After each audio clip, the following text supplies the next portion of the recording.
శిల్పి వస్తు ప్రేక్షకులకు నమస్కారం అండి. ఈరోజు మనం యోని సూత్ర గురించి తెలుసుకుందాం. యోని సూత్ర ఆల్రెడీ వీడియో అయిపోయింది కదా, మళ్ళీ ఏంటి అనుకుంటున్నారు. ఇంటికి మొత్తానికి యోని సూత్ర వేరండి. ప్రతి రూమ్కి కూడా యోని సూత్ర అనేది తీసుకోవాలి. ఇది చాలా ఉన్నతమైన ఫలితాలు ఇస్తుందండి.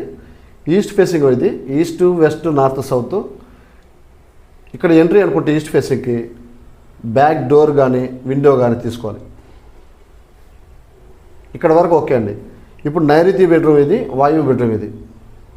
నైరుతి బెడ్రూమ్కి ఇలా ఎంట్రీ అయితే ఖచ్చితంగా విండో ఉండాలి. అదేవిధంగా వాయువు బెడ్రూమ్కి ఈ ఎంట్రీ అయితే ఖచ్చితంగా ఇక్కడ ఒక విండో ఉండాలి. అలా ప్రతి ఒక్క రూమ్కి అండి ఇలా తీసుకోవడం వల్ల ఏమవుతుందంటే ఆర్థికంగా చాలా అద్భుతంగా ఉంటారు, ఆరోగ్యపరంగా బాగుంటుంది, మానసికంగా బాగుంటారు. కోట్లకు మురించే ఇల్లు అని మనం చాలా వీడియోస్లో చూస్తున్నామండి.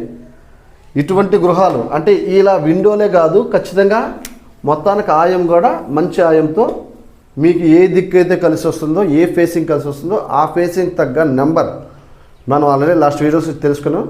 ఈసప్రాచికి కొన్ని నెంబర్సే ఉంటాయి, వాటిల్లోనే ఈసప్రాచి కట్టాలి. శుద్ధ ప్రాచికి కొన్ని నెంబర్స్ ఉంటాయి.